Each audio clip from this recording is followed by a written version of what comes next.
fédération internationale des sénégalais de la diaspora ak Pikine Jóg Jëf ak Comeva ñu taxawal don du sang ci biir Pikine ndax dañoo dégg ni Sénégal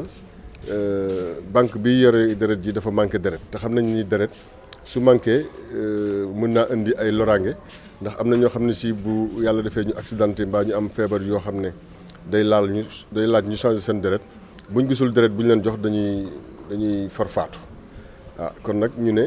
Sénégal kat bu manqué deret ñun sénégalais yi nekk ci biti tamit loolu laal nañ fexe wax suñu mbokk fii ñu may seen deret fédération bi yebal ma pour ma ñëw dox loolu. waaw en fait mën nañu wax ne objectif bi atteindre nañ ko parce qu'on s'attendait à 100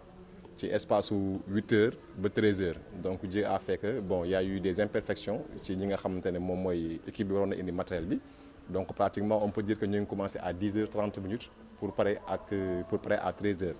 donc si 13h boo xoolee entre 10h30 donc ba 13h donc objectif bi ñu am muy 60% donc on peut dire que donc atteindre nañ ko parce que bu ñu teeloon a commencé xëy na dañu am 100% yi. waaw ci 72 yi toujours donc li ñu ci am mooy par exemple suba nga xamante ne moo nekkoon en fait le 30 plutôt